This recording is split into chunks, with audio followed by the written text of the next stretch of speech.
Bonjour à tous, bienvenue dans Bonjour chez vous. Quel plaisir d'être avec vous pour une nouvelle semaine avec un thème formidable. On a un fil conducteur tout au long de cette semaine. On va parler de la vraie vie de disciple.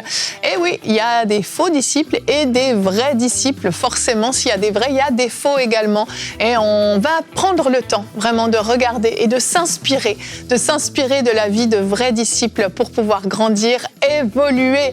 Et cette semaine, on a le plaisir d'avoir avec nous Aurélie Tchatchou, mais pas seulement, roulement de tambour pour notre invité, le pasteur Donato Anzalone. Buongiorno a tutti. Benvenuti. Grazie. Ciao Aurélie, ciao Evelyn. Ciao. Si parle italiano oggi, giusto? Sì.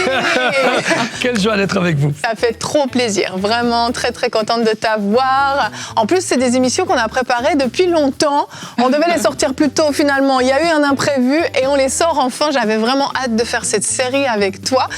C'est une série que tu portes toi-même parce que tu as enseigné beaucoup sur cette thématique et tu vas pouvoir nous partager. On n'aura pas toute la série au complet forcément, mais tu vas nous partager tes pépites. Et aujourd'hui, tu vas faire une rubrique réponse d'experts. Alors toute cette semaine, le format sera un petit peu différent et c'est très bien. On va voir à quoi doit ressembler la vie d'un vrai disciple. Oui, c'est ce qu'on va parler. On va voir un petit peu, mais est-ce qu'on est des chrétiens ou on est des disciples? Par exemple, il est clair, la Bible dit que d'abord, on était appelés disciples et ensuite seulement, on voit ça dans Actes, qui sont appelés chrétiens.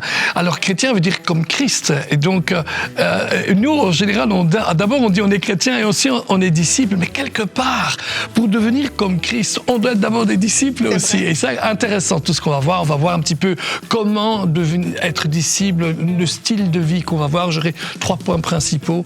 On en discute tout à l'heure. On a vraiment hâte. Tu es un enseignant formidable. Aurélie le disait ce matin dans la loge, quand le pasteur Donato est là, il faut lui poser des questions. Il faut profiter. Vraiment, je rappelle le nom de ton ministère, oui. Parole vivante.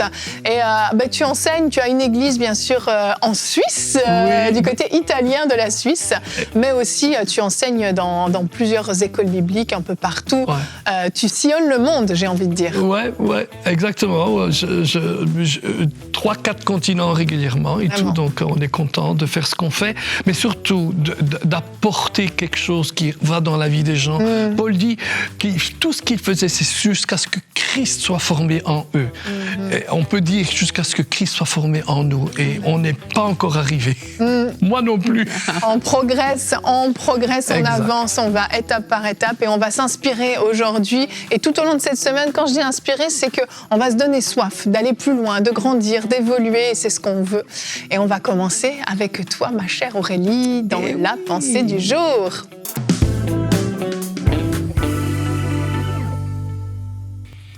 Alors aujourd'hui, on parle de devenir disciple de Jésus-Christ et la première étape pour y arriver, c'est d'être né de nouveau. J'ai envie de te dire que tu peux admirer Jésus, tu peux écouter des enseignements, tu peux même aller à l'église, mais si tu n'es pas né de nouveau, alors tu n'es certainement pas en train de mener la vie d'un disciple de Jésus. Et vous connaissez Jean 3, lorsque Nicodème vient voir Jésus dans la nuit, Jésus dit à Nicodème, en vérité, je te le dis, si un homme ne naît de nouveau, il ne peut voir le royaume de Dieu. Et il parlait à Nicodème, qui est un docteur de la loi, quelqu'un qui connaissait certainement les Écritures. Et en fait, lorsqu'on écoute, on lit toute cette histoire-là, on voit en fait que avoir des informations sur Dieu, sur Jésus, savoir qu'il existe, ça ne suffit pas pour être né de nouveau. Parfois, on entend des gens dire « je suis croyant, mais pas pratiquant ». On entend souvent des choses comme ça, mais la Bible nous parle de ce qu'on appelle la nouvelle naissance. Et on le voit aussi même avec Paul dans la parole. Il était religieux, il connaissait très bien la loi, comme la Bible le dit, mais il n'était pas disciple jusqu'à ce qu'il fasse cette rencontre personnelle avec Jésus-Christ sur le chemin de Damas et que sa vie change complètement. Alors, naître de nouveau, ça signifie quoi ? Je continue mon histoire avec Nicodème dans Jean 3. Au verset 6, Jésus lui dit « Ce qui est né de la chair est chair, et ce qui est né de l'esprit est esprit. » Et après, il y a ce verset 16 très populaire que la majorité de personnes connaissent. C'est que Dieu a tant aimé le monde qu'il a donné son Fils unique afin que quiconque croit en lui ne périsse point, mais qu'il ait la vie éternelle. Dieu, en effet, n'a pas envoyé son Fils dans le monde pour qu'il juge le monde, mais pour que le monde soit sauvé par lui. Jésus expliquait à Nicodème comment naître de nouveau en lui disant toutes ces choses qu'on retrouve dans Jean au chapitre 3. Et naître de nouveau pour toi et moi aujourd'hui, qu'est-ce que ça veut dire? Eh bien, c'est accepter que Jésus-Christ est venu sur cette terre pour te sauver et faire de lui ton sauveur et faire de lui ton Seigneur. Éphésiens 2 nous dit, vous qui étiez morts par vos offenses et par vos péchés, dans lesquels vous marchiez autrefois selon le train de ce monde. Peut-être autrefois tu marchais selon le train de ce monde. Peut-être autrefois tu étais centré sur toi, c'est ta chair qui te dominait. Mais naître de nouveau, c'est se dire, en fait, Jésus-Christ, il est venu pour moi sur cette terre, il a donné sa vie pour moi, je l'accepte comme mon sauveur et comme mon Seigneur. Ça veut dire que je décide de marcher en nouveauté de vie, je décide de marcher selon le Saint-Esprit qui habite en moi si j'ai accepté Jésus, je décide de suivre ses voies et ses orientations.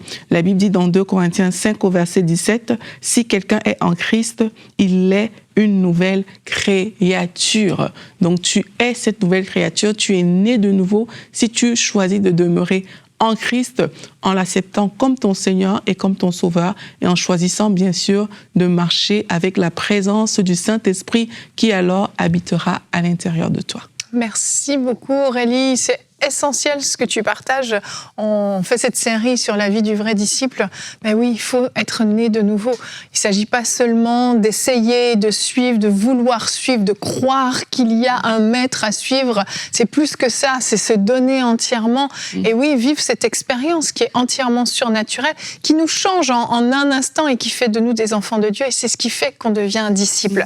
Et dans notre verset du jour, qui est dans Matthieu 16 au verset 24, aujourd'hui, la Bible dit « Alors Jésus dit à ses disciples, si quelqu'un veut être mon disciple, qu'il renonce à lui-même, qu'il se charge de sa croix et qu'il me suive. » Et Jésus donne des indices extrêmement important, extrêmement intéressant dans le fait de renoncer à lui-même, renoncer à sa vie. Et c'est ce que Jésus tentait d'expliquer à Nicodème, c'est que tu ne peux pas être un pied dedans, un pied dehors. Soit tu es entièrement dehors, soit tu es entièrement dedans. Et cette nouvelle naissance, c'est la première chose, la chose indispensable par laquelle on doit passer pour être un vrai disciple. Mais ça ne s'arrête pas là. La vie d'un vrai disciple va beaucoup plus loin. Et Pasteur Donato, on va tout de suite entrer dans la rubrique et avec toi, on va décortiquer ces détails sur la vie du vrai disciple. Alors c'est parti pour la rubrique Réponse d'experts.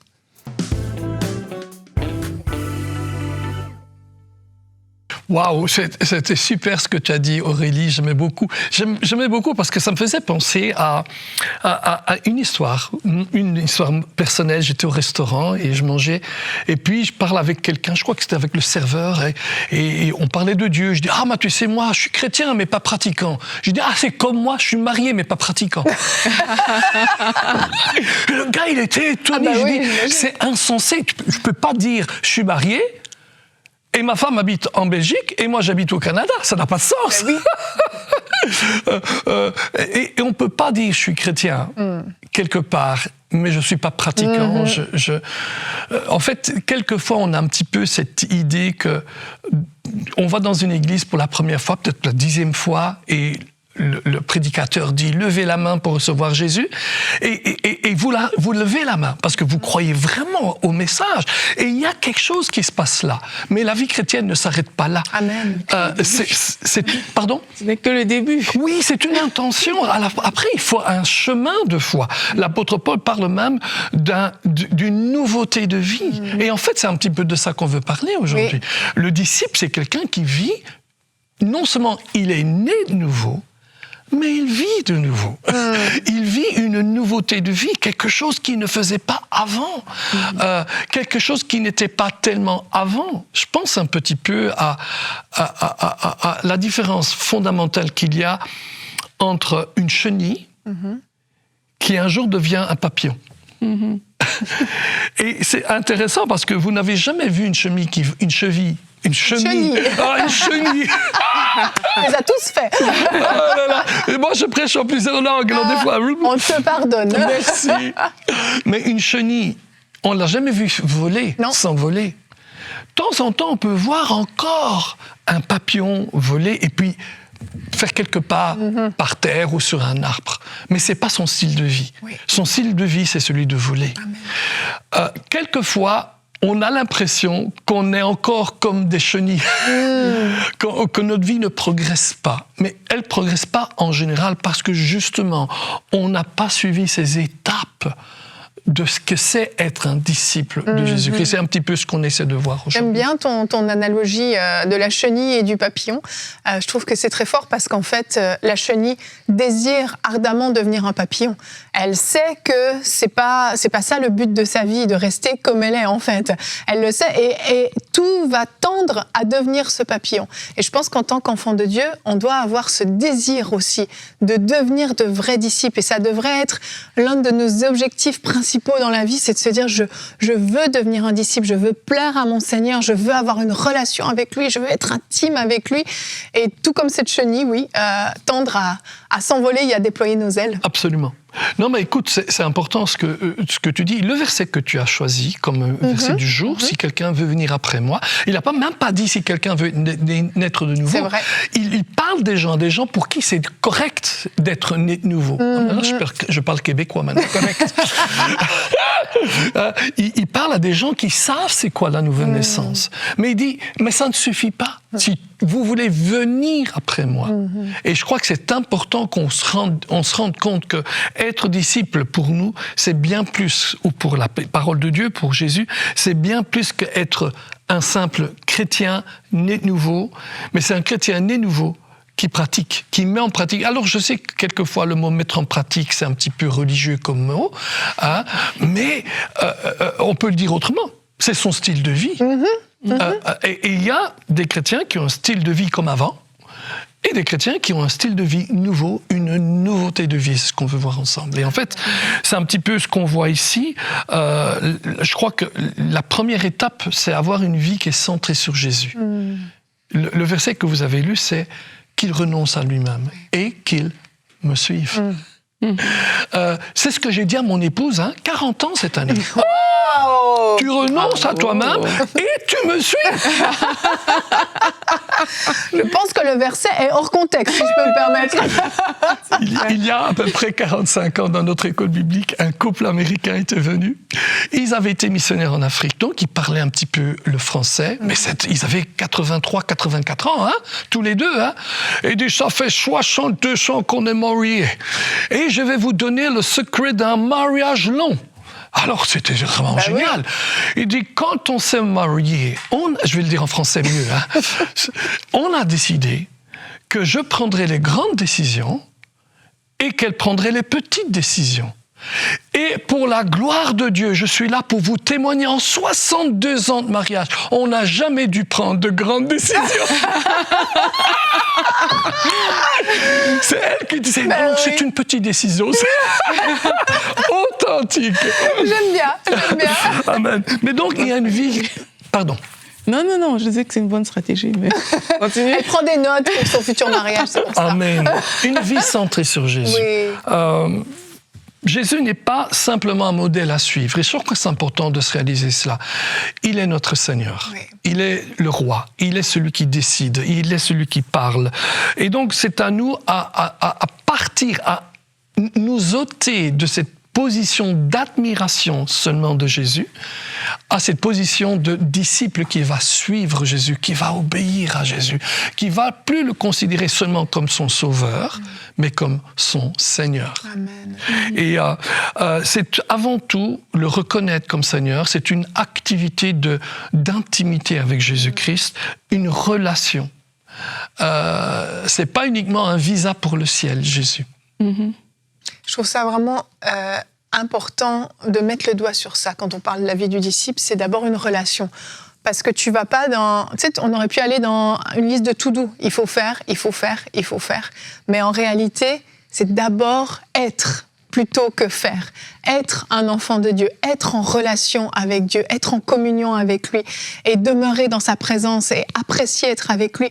En fait, c'est un disciple qui n'apprécie pas être avec son maître va fuir, en fait, va pas avoir du plaisir à l'écouter, va pas lui faire confiance même quand le maître prodiguera des conseils. Si t'es pas proche de ton maître, en fait, tu vas détester être avec lui, tu vas fuir les moments d'intimité. Ouais, moi, je pense que c'est un excellent point parce que, justement, quand on rentre dans le faire, tu vois, on automatise quelque chose qui devrait être une relation naturelle. Et je pense qu'un baromètre que des personnes peuvent avoir aujourd'hui pour savoir si elles sont disciples, c'est vraiment ce que tu as dit, Evelyne, c'est où en est ma relation avec Jésus-Christ. Est-ce qu'on peut parler de relation? Et quand je dis relation, c'est pas une relation où je viens juste faire des demandes et tout. Est-ce que je me demande, Seigneur Jésus, comment tu vas? Tu vois, est-ce que ça fait partie de ma relation avec lui? Et tu vas voir que quand tu peux demander à Dieu comment tu vas, il peut exercer sa seigneurie sur toi. Quand on voit Paul dans la Bible, on voit vraiment comment, avant, il croyait servir le Seigneur, mais il était dans des actions que lui-même, il ne comprenait pas. Mais après, quand il rencontre le Seigneur, il est tellement préoccupé par faire maintenant la volonté de Dieu, dont son regard est maintenant tourné vers qu'est-ce qu'il peut faire pour que ce Dieu-là prenne plaisir, en fait. Il est tellement préoccupé à ça que même sa propre vie, parfois, il est en danger, mais ça ne compte pas. Exact. Donc moi, je pense qu'un bon baromètre aussi de disciple-là, c'est de se dire, est-ce que je me pose vraiment la question de savoir, est-ce que, Seigneur, toi, tu vas bien? Est-ce que je suis alignée à ta volonté, à ce que tu aimes, à ce que tu veux? Ou alors, est-ce que je suis tellement centrée sur moi que c'est moi qui mène la danse, c'est moi le Seigneur, finalement, dans cette affaire? Je pense qu'on devrait se poser ce genre de questions. Tout à fait. Mais en fait, ce que tu dis, ça va très bien avec Matthieu 7. Quand Jésus dit, c'est pas tous ceux qui disent Seigneur, Seigneur. Et après, ils diront, oui, mais on a prophétisé en ton nom, on a chassé des démons, on a fait des miracles. Et c'est extraordinaire ce qu'ils ont fait. Mais Jésus dit quelque chose qui est tellement fort. C'est pas qu'ils ne connaissaient pas Jésus. La question, c'est est-ce que Jésus nous connaît? Et c'est ça il dit, mais je ne vous ai jamais connu, ou je ne vous ai jamais reconnu, on peut dire. Et dans notre intimité avec Dieu, c'est une intimité où nous connaissons Jésus, mais lui nous connaît. En fait, cette grande différence entre le faire et l'être, c'est travailler pour Dieu ou travailler avec Dieu. Ouais. Amen. Vraiment, vraiment. On peut peut-être passer à ton deuxième point qui me paraît aussi important, l'aspect de la transformation. Oui, exactement, parce qu'un disciple, c'est quelqu'un qui est transformé, c'est pas quelqu'un qui vit comme avant. Malheureusement, quand on lit les épîtres de Paul, de Jacques, de Pierre, on a l'impression que quelquefois, parmi les ordres qu'il donne, ne faites plus ça, ne faites pas ça, il parle à des chrétiens. Il parle à des gens qui sont nés de nouveau. Quand il dit « ne volez pas, ne soyez pas ivres », il parle à des chrétiens. Ça paraît absurde de devoir dire ça, en fait. Oui, mais c'est presque l'impression que tu as, si on lit bien les Écritures, que c'est des gens qui sont nés de nouveau. Certains peut-être ont grandi, mais après sont retournés dans un autre style de vie, ou peut-être se sont dit « ah, mais à quoi ça sert ?» Parce que, vous savez bien, il y a un prix à payer. Il renonce à soi-même, donc on a un prix à payer. Et quelquefois, on se dit, mais voilà, ça fait des années, je paye le prix, j'ai perdu des amis à cause de cela. J'ai jeté des choses que j'avais chez moi qui, je pense, n'étaient pas à la gloire de Dieu. Et puis, je vois rien, je vois pas de bénédiction dans ma vie. Alors, un disciple, c'est pas quelqu'un qui est disciple pour être béni. Même si la bénédiction vient, on peut s'y attendre. Vous comprenez? Et donc, il y a une transformation. La Bible dit « soyez transformés ». Dans Romains 12, au verset 2, il dit « soyez transformés par le renouvellement de votre intelligence ». C'est une transformation qui ne vient pas de l'extérieur, elle vient de l'intérieur. Dieu change notre manière de penser, mais nous devons le laisser faire. Parce que lorsque nous sommes nés de nouveau, comme tu le disais très bien, l'être humain, on le dissèque comme ceci, cette un être spirituel avec une âme et un corps, mais c'est une personne, on est d'accord. Mais quand on est nouveau, c'est la partie spirituelle de l'homme qui est né de nouveau. Notre âme, notre corps, la Bible dit, attend sa rédemption. Notre âme doit être encore renouvelée. Mais pour ça, on doit le faire nous-mêmes, à l'intérieur. Travailler au salut de votre âme, dit l'apôtre Pierre. Et par rapport à la vie transformée, justement, moi je crois aussi qu'être disciple va de pair avec la lecture de la Bible, parce que pour renouveler ses pensées, pour renouveler ce qu'il y a dans son âme, t'as pas le choix. Si tu es sa volonté. Étranger à la parole de Dieu, il y a aussi de fortes chances que tu ne sois pas en train de mener cette vie de disciple. Et je crois que, Pasteur Donato, vous allez certainement mieux nous expliquer ça, mais je crois vraiment que la relation avec la parole de Dieu est non négociable. Tu vois, il y a des choses qui ne sont pas optionnelles lorsqu'on parle d'être disciple. Et c'est pas parce qu'on veut plonger les gens dans une espèce de religiosité que tu es obligé de faire ci, tu es obligé de faire ça. Mais je dois être volontaire pour être transformé quand je décide de devenir un disciple de Jésus. Et dans cette volonté-là, je dois chercher comment faire. Si je veux devenir médecin, je dois chercher comment faire te former. pour être médecin. Donc, si je veux devenir aussi un disciple de Jésus, oui, je lui donne ma vie, comme on a dit, mais je dois chercher comment grandir dans le disciple-là, comment un disciple se comporte et tout. Et c'est dans la parole de Dieu que je vais le voir. Absolument, absolument. Et la notion d'être volontaire, elle est essentielle. Si tu résistes à la parole, elle ne peut pas produire de fruits en toi, elle ne peut pas travailler en toi et tu ne vis pas cette transformation petit à petit. Certainement, la Bible dit que la parole, c'est la nourriture de notre être spirituel. C'est la seule chose qui peut en fait séparer l'âme de l'esprit. On le voit ça dans Hébreux 4:12. Et donc, on en a tellement besoin. Et il est clair qu'on ne peut pas être un disciple sans lire la parole de Dieu. Comme on ne peut pas être un serviteur de Dieu sans lire la parole de Dieu, sans s'en nourrir. On ne peut pas vivre avec la manne d'il y a, pas d'hier, mais d'il y a 30 ans, ou de 20 ans, ou de 10 ans. Paul dit même, je ne suis pas encore arrivé. Et personne n'y est arrivé. Amen. En fait, dans l'histoire, dans Jérémie, où il parle de cette illustration du potier et du pot, on voit que le pot est là, le potier le façonne, et puis il faut le refaire, il le brise, il le refait. La vie disciple n'est pas toujours une vie confortable. Mais ça, il faut le savoir.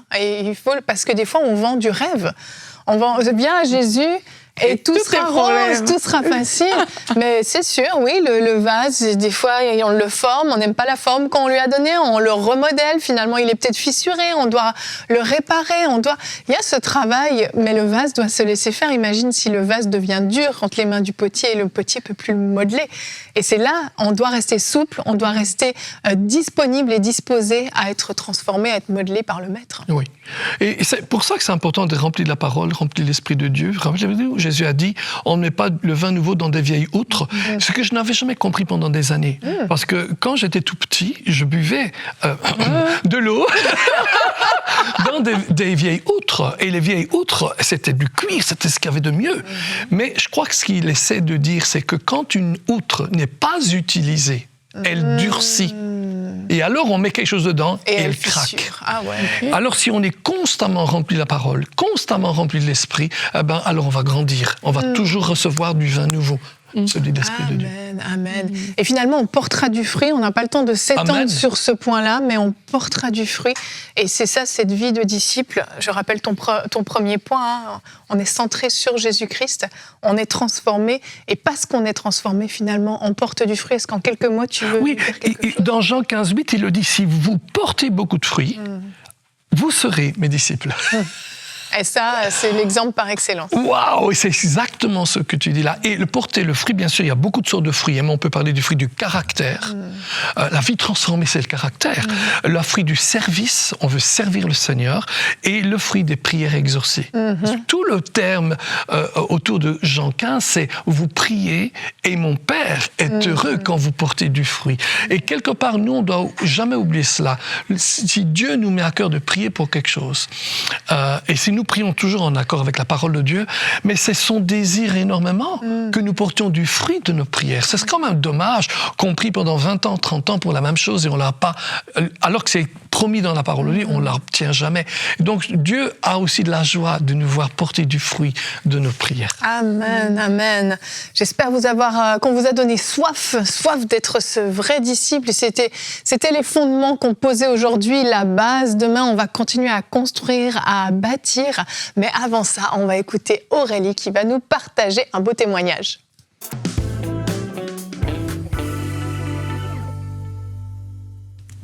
Donc, comme je le disais, notre témoignage vient de la Côte d'Ivoire et c'est Jocelyne qui nous raconte son histoire. On a beaucoup de témoignages qui viennent des différentes nuits de la percée qu'on a fait. Donc, vous qui nous écoutez, si vous n'en avez pas encore suivi, il faut absolument écouter ces émissions-là. Donc, Jocelyne nous dit qu'après avoir prié lors de la nuit de la percée, son mari est revenu vers elle pour demander pardon et pour qu'ils reprennent le foyer ensemble. Je parlais d'un foyer qui est à l'ouest et à l'est tout à l'heure. Et elle dit en fait que lors de cette nuit de la percée-là, Annabelle a lu un témoignage et c'était le témoignage d'une sœur justement qui avait déclaré, qui expliquait ses problèmes de couple. Et là, Annabelle, lors du live, elle a dit qu'il y avait un couple qui vivait sous le même toit et qui était séparé de corps et c'était exactement son cas avec son mari qui prévoyait d'ailleurs de quitter la maison pour une autre femme. Mais elle dit après cette prière-là qui a été faite ce soir-là, son mari est venu demander pardon. Ils se sont retrouvés cette soirée-là suite à la nuit de la percée. On rend gloire à Dieu qui a agi dans la vie de ce couple. Et j'ai l'impression que c'est pas le seul témoignage que j'ai entendu. Il y en a eu beaucoup par rapport à ça, des foyers qui se sont comme restaurés alors qu'on a prié pour différents foyers et on bénit le Seigneur pour ce genre de miracle. On bénit le Seigneur pour vous tous qui suivez les différentes émissions, qui suivez ces lives et qui nous soutenez parce que la réalité, c'est que si on peut faire tout ça, eh bien, c'est parce qu'on a des partenaires qui nous soutiennent chaque mois et qui nous aident à aller plus loin dans cette mission que le Seigneur nous a confiée. Nous sommes ensemble comme une famille et si toi aussi tu veux devenir partenaire, alors n'hésite pas, va sur cette adresse qui s'affiche à l'écran, emcitv.com/don. Et toi aussi, rejoins-nous en envoyant ce que tu as par mois pour cette œuvre. On sera ravis vraiment de continuer dans cette mission avec toi qui nous rejoint aujourd'hui comme partenaire. Que le Seigneur vous bénisse. Merci Aurélie et gloire à Dieu pour ce beau témoignage, tu vois. Je pense souvent au temps qu'on prend à prier pour les partenaires et on a les piles de vos sujets de prière que vous nous envoyez dans votre espace et en fait il y a cette pile de demandes de prière pour la famille. Et à chaque fois, j'ai le cœur qui serre parce que cette pile est grande, elle est plus grande que les autres. Et quand j'entends ces témoignages, et c'est vrai, lors de la nuit de la percée, c'est arrivé plusieurs fois qu'on ait des couples qui, tout à coup, surnaturellement, alors qu'ils suivent l'émission, c'est comme quand la présence de Dieu vient, en fait, les cœurs se ramollissent, l'orgueil tombe, la fierté tombe, les blessures tombent et hop, on se réconcilie. Et c'est magnifique et je me dis, ça vaut la peine, ça vaut vraiment la peine. Quand un couple est restauré, c'est des enfants qui sont sauvés aussi dans la foulée. Parce que le diable divise, mais il divise pas seulement le couple, il divise la famille, les enfants, et ça se répercute même des fois sur des générations. Mais quand un couple est restauré, c'est des enfants qui sont restaurés, des enfants qui auront l'opportunité de faire un mariage heureux. Et là, encore une fois, c'est une bénédiction qui devient générationnelle, et je me réjouis vraiment pour ça. Donc ça nous touche toujours beaucoup, ce genre de témoignage. Pour moi, ça fait partie des plus grandes choses que le Seigneur peut faire quand il restaure un couple. C'est magnifique. Alors demain, on bâtit, comme je vous l'ai dit, on va parler de la contrefaçon de la grâce. Alors, on ne parle pas de chaussures contrefaites ni de sacs à main, mais bien de la grâce. Et oui, la grâce a été contrefaite dans certains cas. On l'a déformée, on ne l'a pas comprise. Alors demain, on va s'arrêter sur ça. Et dans la rubrique Réponse d'experts, Pasteur Donato, tu nous diras qu'est-ce que la grâce authentique cette fois-ci. Wow. Nous, on veut de l'authenticité. Amen. On ne veut pas du Made in China. Allez, que Dieu vous bénisse. À demain. Bonjour chez vous. Grazie.